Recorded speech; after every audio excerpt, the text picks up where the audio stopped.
and gentlemen, you know him, you love him, and a good portion of you worship him. Misha.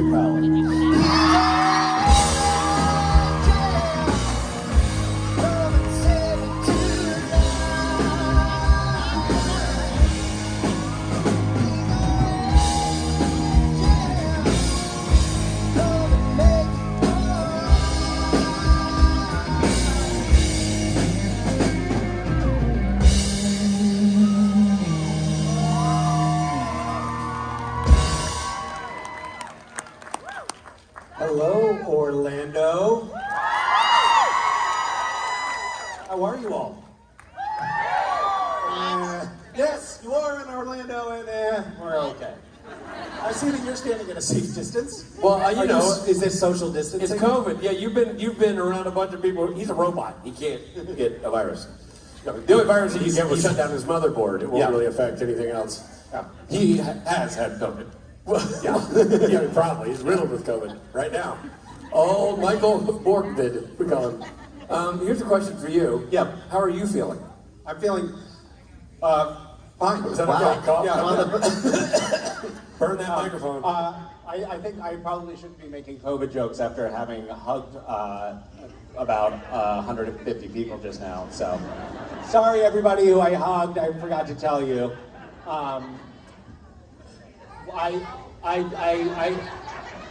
What? You're good? I'm good? Worth it. Got it. Worth it. Not worth it, actually. Speaking as somebody who recently had COVID, not that much fun. I don't know what, have you had it? No, I have not.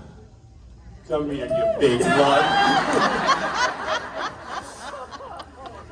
You also have dodged the bullet. No. Yeah. What the hell? Yeah. Get over there, you COVID lover. And now he's got it a second time, everybody. Mike Borja. What was your COVID like? Just tired. Sleepy. Yeah. Sore throat. Yeah. I lost my taste. Yeah, I lost the taste too. That's why I read about it after. What did you say? So that's why he's here. Yes.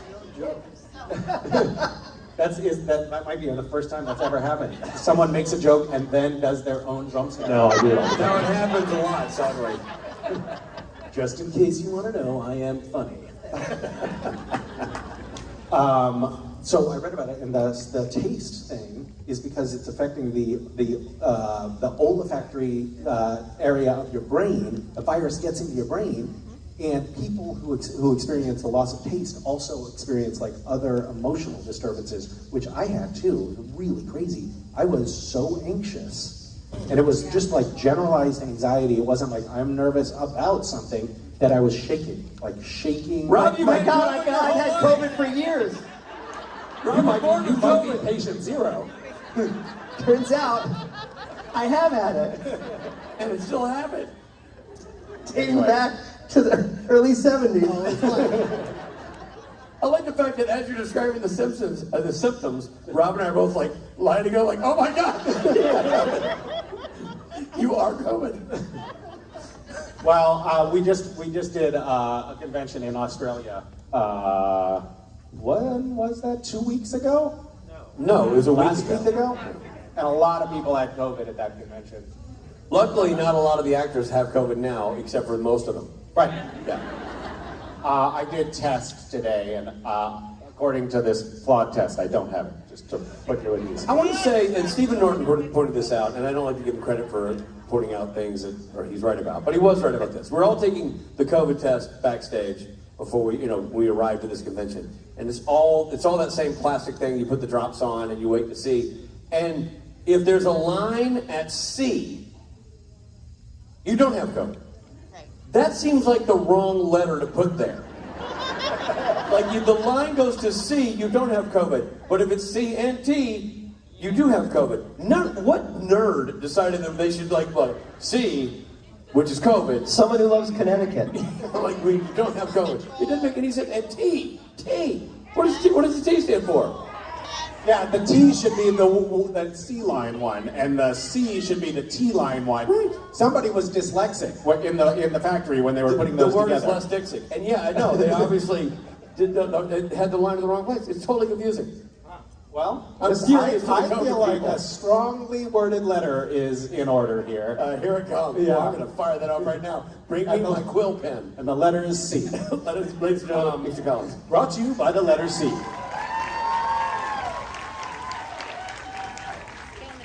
Hello, friends. How are you? Good. Okay. I'm good. I'm good. I just had a good 2-week vacation with the kids. We went to Australia, New Zealand, and Fiji was amazing, and so was New Zealand, and Australia was okay. And I have this tradition of slagging, is that the right word? Yes. Australia on stage, and then later getting emails from the convention organizers in Australia asking me to apologize publicly. So I want to keep that tradition up.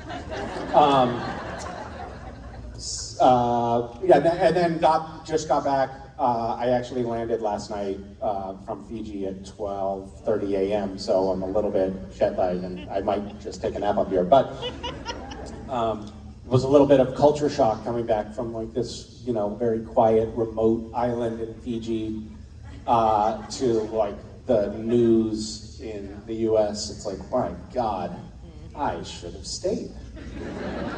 But it's nice to be here. They often say that Orlando is the Fiji of the United States. So. We love you, Misha! Thank you for that non sequitur, and thank you for filling the awkward silence that I had left on stage here. It's like, somebody throw him a life ring. He's flopping up there. Would anyone like to ask a question? How about you over there? You have several holes in your pants. I'm sorry, I didn't mean to call that out in front of everybody. Is this on? It is on, yeah. Okay, great. So my name's Erin, Hi, Aaron. and I definitely was not expecting to be up here, so I don't have a question. Okay. But don't you put your name in the lottery? I do. So. Okay, never mind. I have no further questions. So I am a travel nurse. You're a travel nurse? Yes. Okay. So the current hospital that I'm at in Atlanta, every morning we have our shift huddle, and we have a running daily thing where we have to give a dad joke. So can you give me a joke to give all of the ladies? Okay.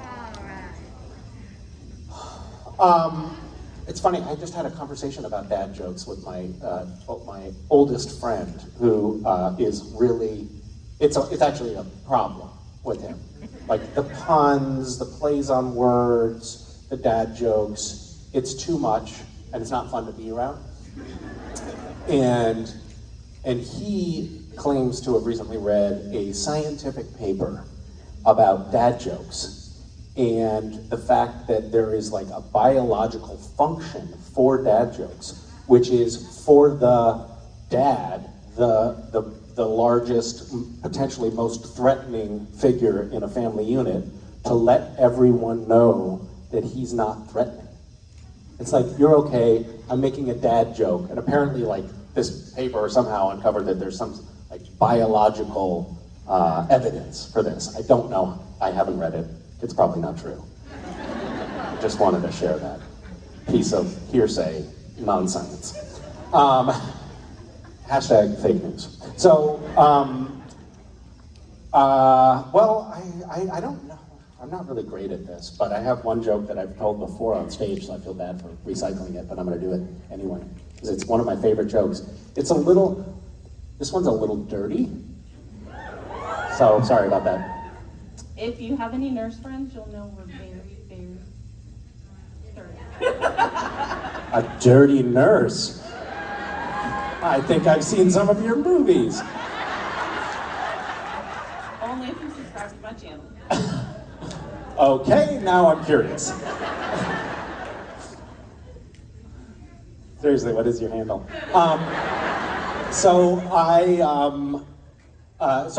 Guy opens his front door and he sees a snail on the stoop and he picks it up, he throws it into the yard, and then 2 years later, he opens the door, sees this snail.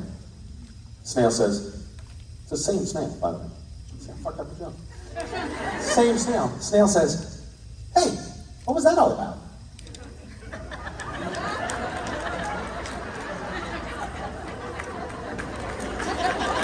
And I know what you're thinking right now.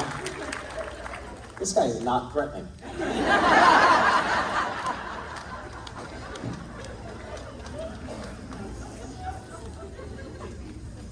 Remind me to look up Dirty Nurse Supernatural fan later. Yes. Yes, sir.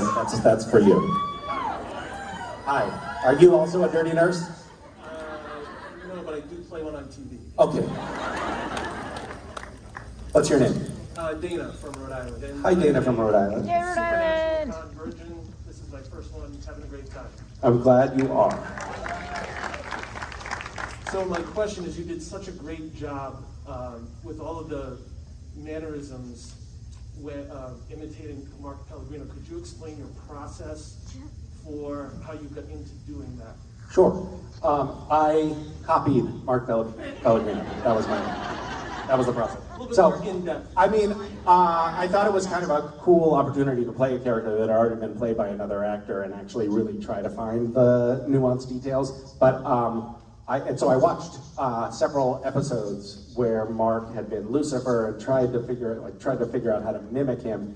And so I think that's where I got some, I tried to emulate his smile a little bit and a couple of other little tics. But it was the day before the first day of filming as Castiel playing Lucifer, and I was like, I still feel like I don't really have this. So I went to Mark's apartment. He was in town at the time, and we went over the scenes that I was shooting the first day with his wife Tracy, and I cheated.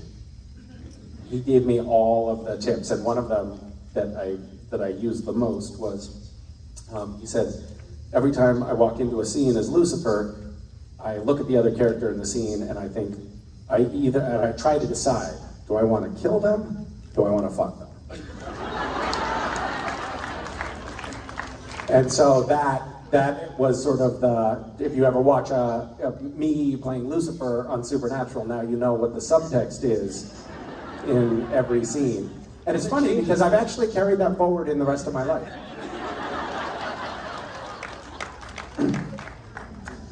Wow. Thank you. Hi. Hi. Taking the microphone over, you're welcome. I'm Mandy. Andy, and she's angry. What is your favorite mistake you've ever made? I wish I could say that my kids were accidents, but they weren't. Damn. Favorite mistake?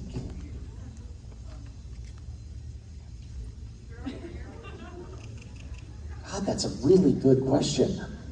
I don't have an answer for you because I never make mistakes. Nowhere to go but down. Okay, here's one. No, don't walk away just because I'm wasting everyone's time. Okay, so I was a young actor, believe it or not, at one point, and I had been cast. Is this my first? It was my second role, but it was my first role that had any significant dialogue in it, and it was in a big movie. It was Girl Interrupted. And for an actor who had really never done anything at that point, I had done an industrial for the Navy and an instructional video for the IRS. Will there be a sequel to that? Yes, Tax Evasion by Misha Collins. So this was a totally another league And I had this scene where I was at a party and I was hitting on Winona Ryder. And it was like a lengthy chunk of dialogue between the two of us. That was my role. And I got there, and they cut my hair to look. It was a period piece, so I think it was 1970s. So they cut my hair to look like 1970s, and they gave me this like cool like leather vest with all of these like straps that had to tie together, and I couldn't figure out how to put it on. So I went into the makeup trailer. And one of the girls in the makeup trailer, I was like, I'm like tangled up in this thing and I can't figure it out. Can you help me put this on? And she was like, sure. And so she it took about 10 minutes to untangle me and put it on, but she finally got it fixed. And then later I found out that was Angelina Jolie. Which was cool.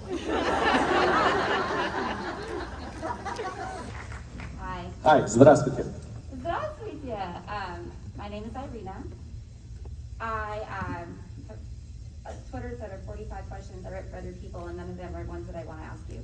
Sweet. So I'm going to give you an option, truth or dare, and I will give you the dare up front. Okay. Oh, well, that's really great. Thank you.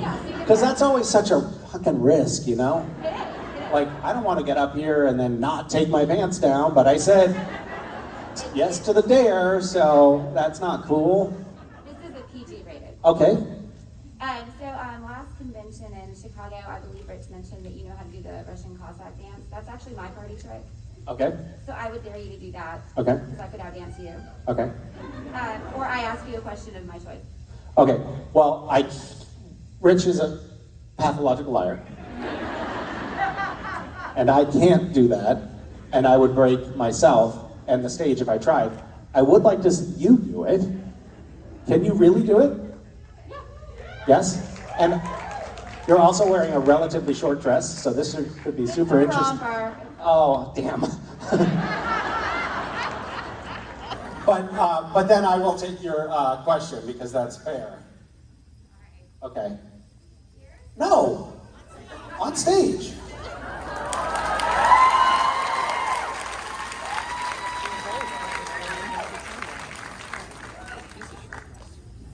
If it's not a romper, you're in for a treat. It is. I'm an attorney. You're an attorney? Be careful. Okay. Okay. Thanks. What's the only thing I can think of is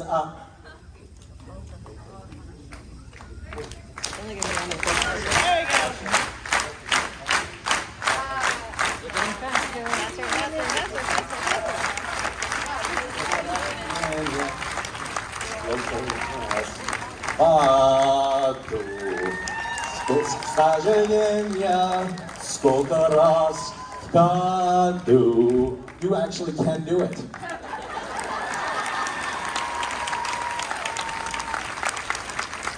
It's the one line of Russian lyrics that I could think of.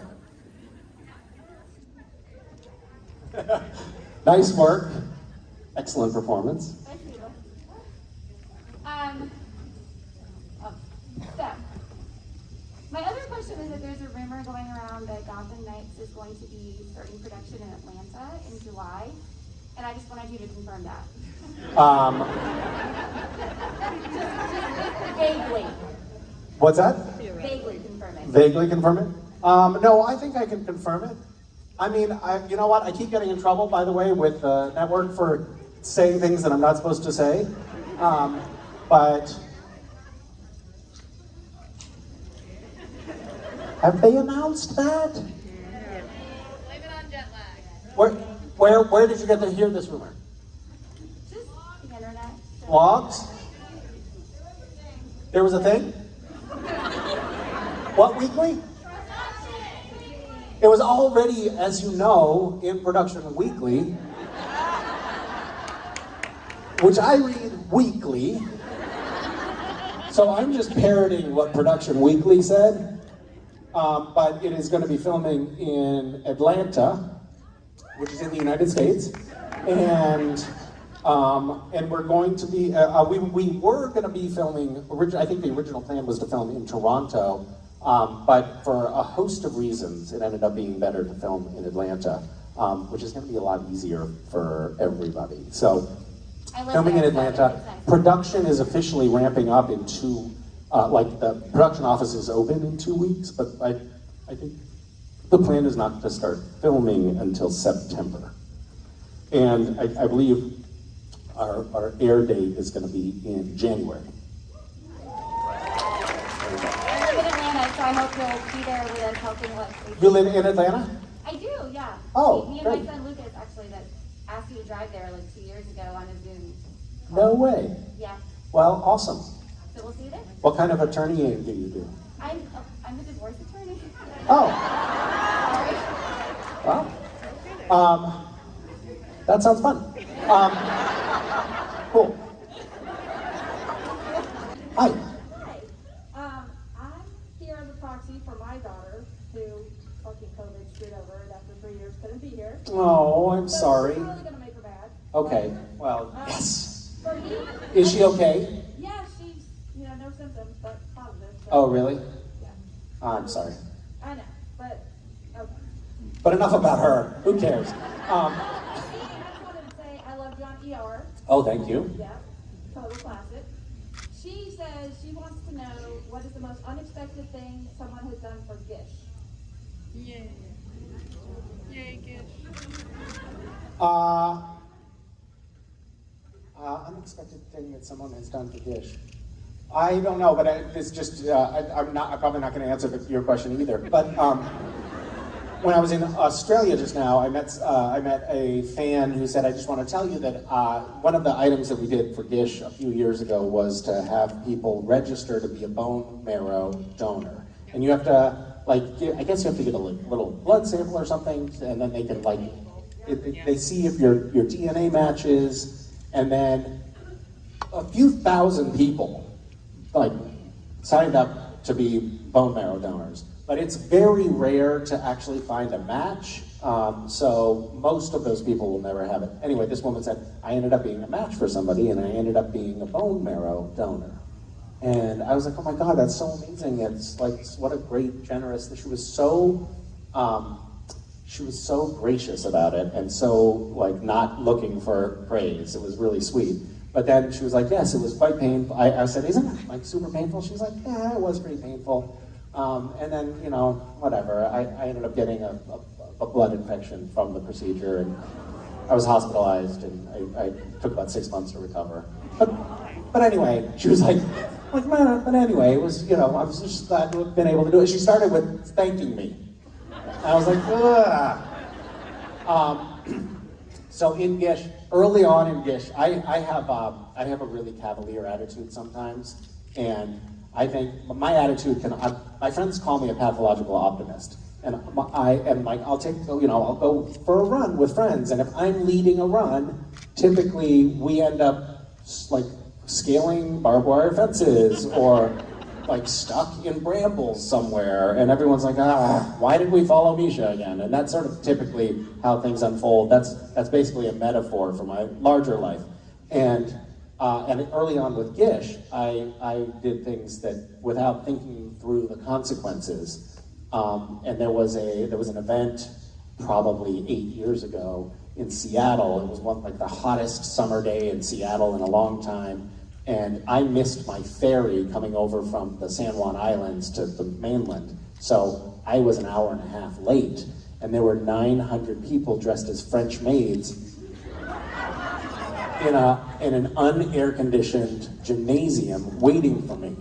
And they were shoulder to shoulder, and I got there. We broke a Guinness World Record of the largest number of French maids in one place, and then everyone was dying, and I was like, oh, let's go outside and try to break another Guinness World Record. So everybody goes outside in their black dresses in the sun, and we tried to form the largest human chain and pass a hula hoop around the chain. That was another Guinness World Record.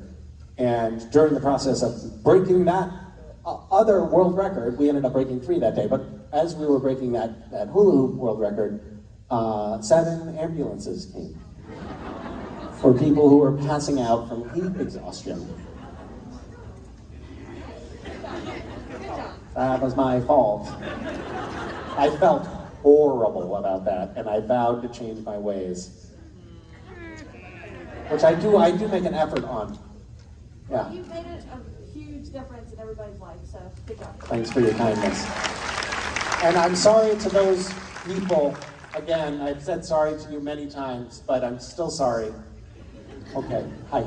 Hi, I'm Austin. Hi, Austin. Love you, by the way. Oh. Absolutely love you. Oh, I guess. I think I love you too. Thank you. Yeah. Made my day. My question for you would be, out of all the monsters in Supernatural, which one do you think you could take in real life?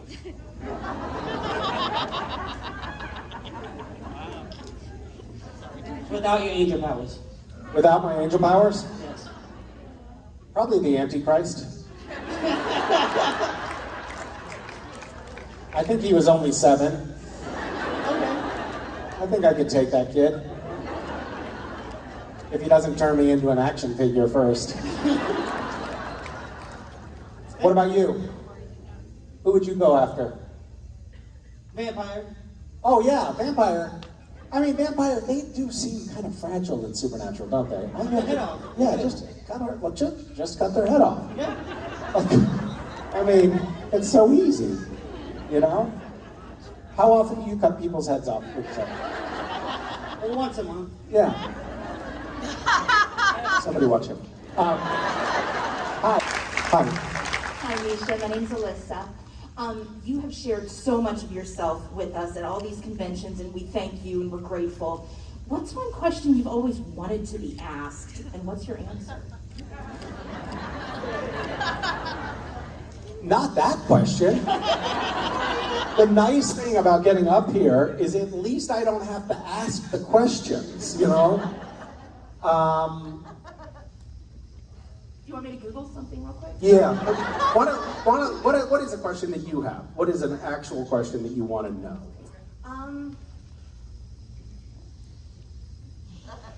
It's got to see.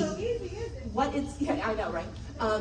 What has been the most challenging acting experience that you've had?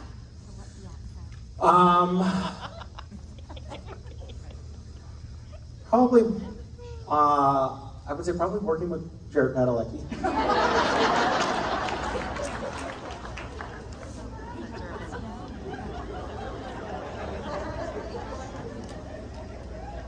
We had, I cannot quantify how challenging it was. And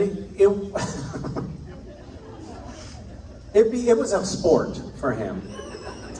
Did you know that killer whales, when they're like chasing down baby seals, they'll knock them into the air while they're still alive, like bat them into the air like a beanbag, and then they hit the water and then bat them in the air again, and they play with their prey until they ultimately eviscerate and kill them? That's what it was like working with Jared. For the first several years, it was particularly bad. Like going into a scene with, you know what was the worst also was when Jensen was in the scene, because then Jared would be like, well, watch this, friend. Watch me fuck with him. He had an audience, and then so whenever I remember this, I had forgotten this. When I read scripts, I was like, shit, it's a Jared and Jensen scene. That's gonna take forever. And Jim Beaver, so Jared would just, can I say this? He would fuck with you. So when it was your coverage, when the cameras were on your face and not on him, he would do anything in his power to make you laugh. And at first I would try to not laugh. So in the beginning I would be like, I literally bit my cheeks. It's like, if I bite my cheeks and it hurts bad enough, maybe I can think about that pain instead. So of course, like, as I'm establishing the character of Castiel, there are a lot of scenes where he's just like,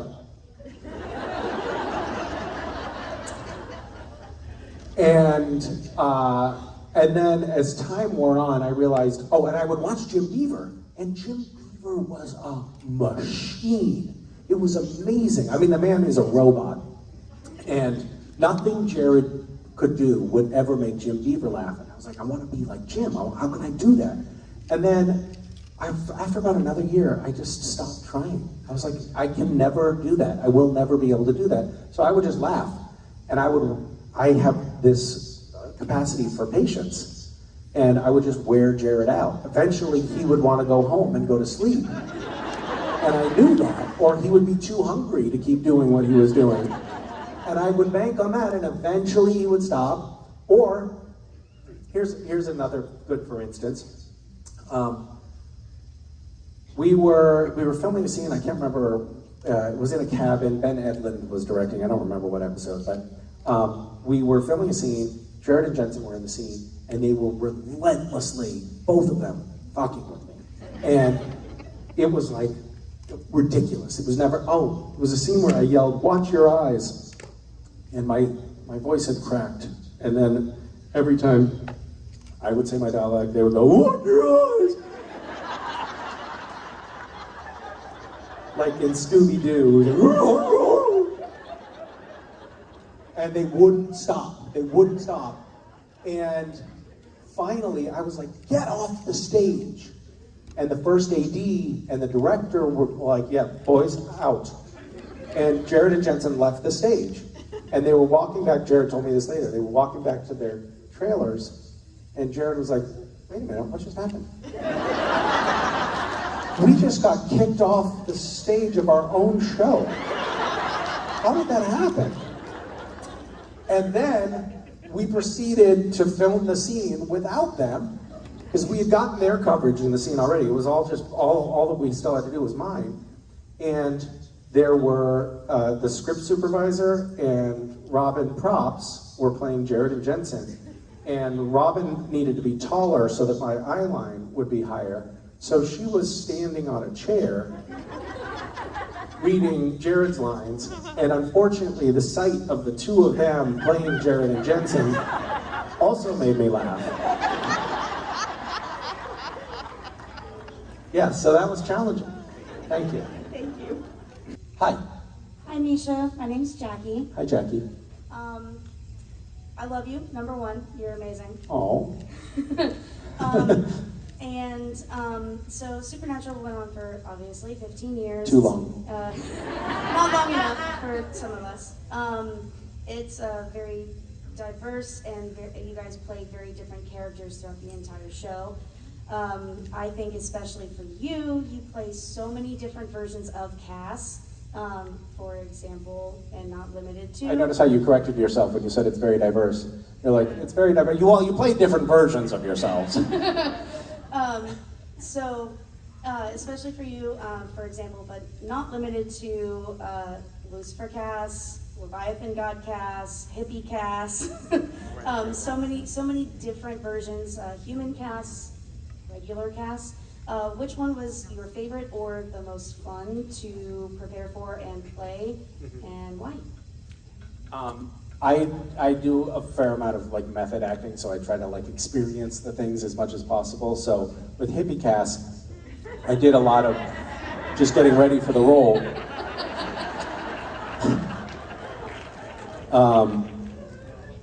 I had a lot of 7-on-1 orgies.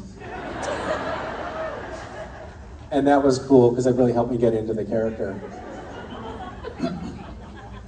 Awesome. Yeah.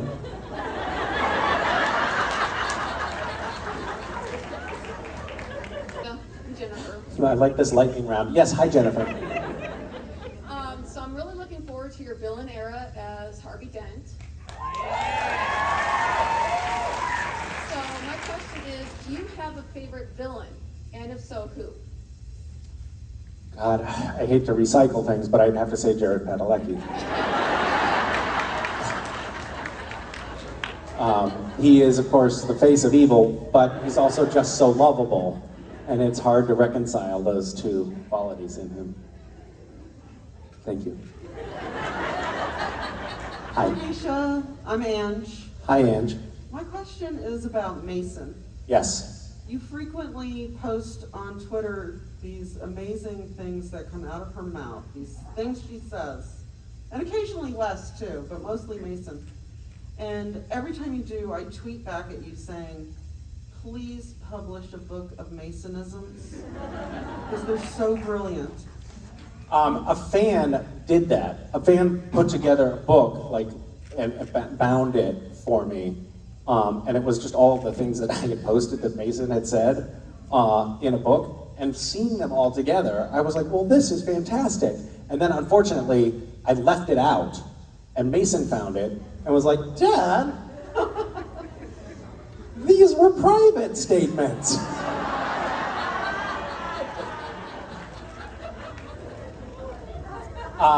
She does have such a lovely mind. They both do. West manifests in a different way. He doesn't. He doesn't have these like little. Well, actually, recently he's been coming up with.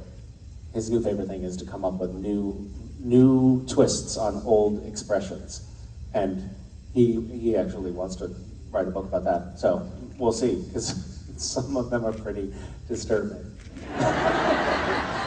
Thank you. Thank you. Hey, Misha. So, Hi.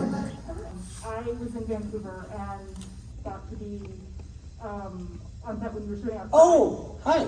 Hi. While we were waiting, while you guys were off filming, you appeared to go missing. The PAs were looking for you for about 20 minutes and came down and asked us if we had seen you and knew where you were.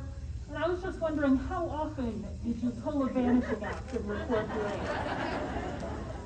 There are people on set whose jobs it is to wrangle the actors. So one of the worst things about working in film and television is that you have to work with actors. And they, if an actor, for example, decides, you know what, I'm not coming out of my trailer, I want to finish watching the baseball game, that happens, an entire crew of 130 people will have to wait, and the production is paying overtime for those people, like tens of thousands of dollars it can cost if an actor doesn't come out of the room. So it's worth it for production to hire people whose whole job, their only job, is to get the actor from their trailer to the set. And in fact, on Supernatural, we had somebody whose job it was to get us out of the trailer and to the door of the stage, and then someone else's job to get us from the door of the stage on to the set where the cameras were. 2 people, full-time, sometimes 14 hours a day, and that's just to get us. They could have been, like, if we were responsible adult humans, they could be like texting us like, hey Misha, we need you on set right now, and 2 people would be out of work. But because it's because I'm so generous that I would occasionally wander off because I wanted to provide these people with job security. If production suddenly got the feeling like, oh, these guys will show up without somebody grabbing them by the hand and pulling them into the stages, then people would lose their jobs, and then their families and their kids would go hungry, and I don't want to be responsible for that. So occasionally, while we were filming, I would go to a restaurant nearby, or go for a jog, or something like that, because I care about the crew. Very generous of you. Yeah, I know.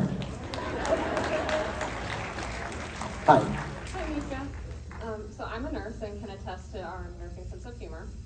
So in that line, several years ago, you, Karen, and Jensen did a photo shoot where quite a lot of champagne ended up all over you. On a scale from 1 to influence, how sticky was the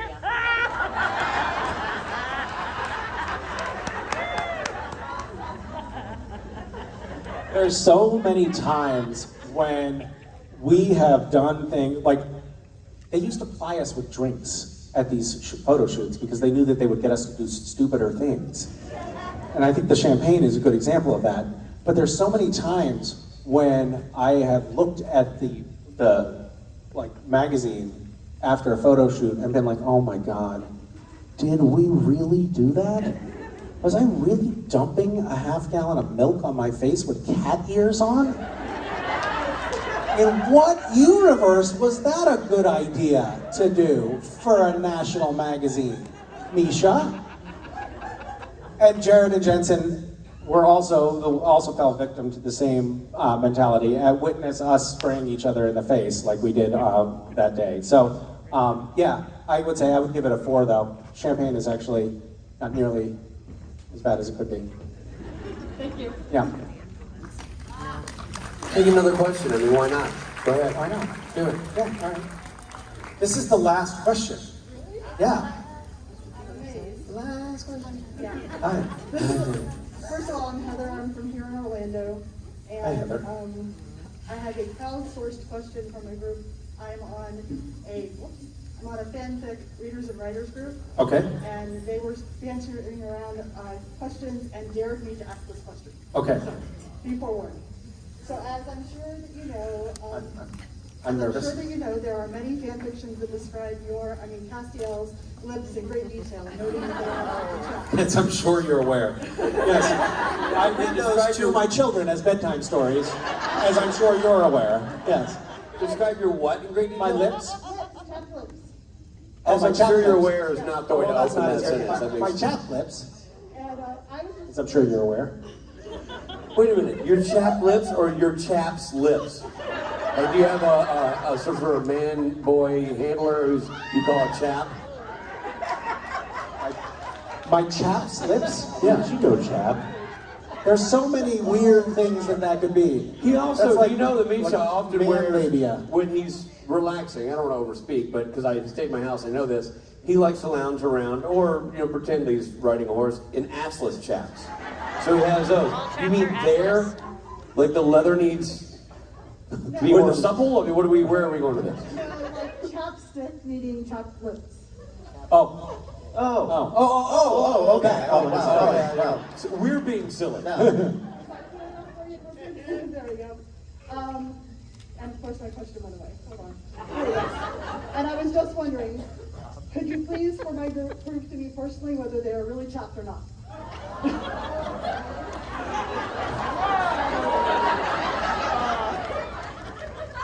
I just realized I felt like Jensen just then. It's like Jensen posing in a photo shoot.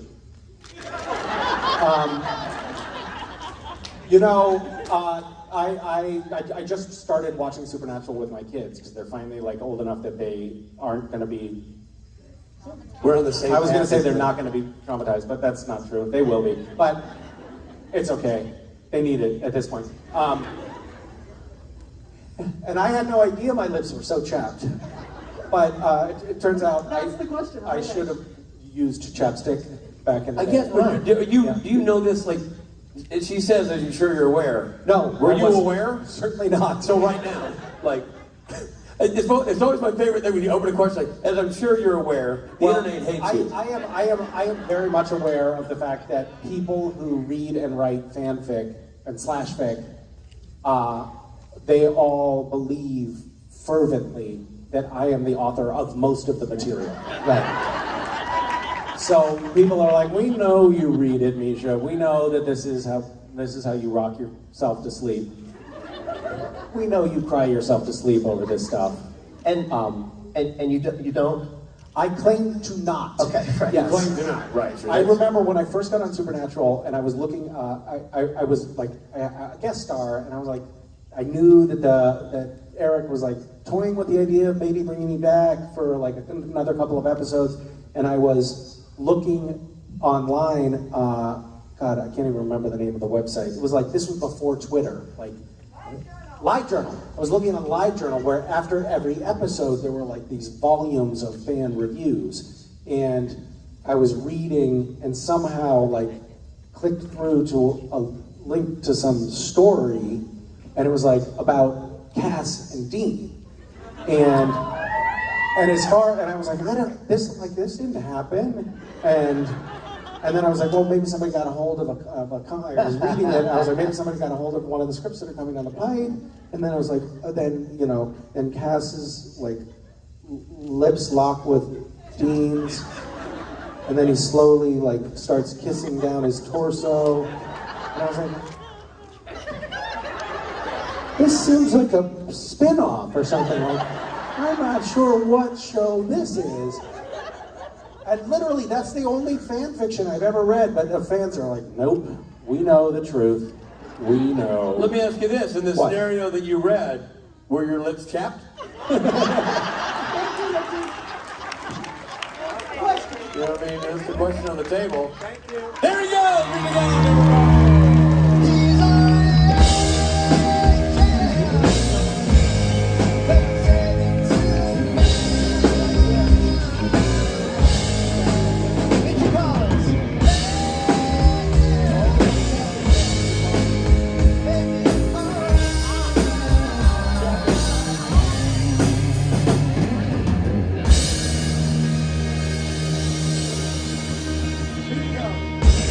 Good chap.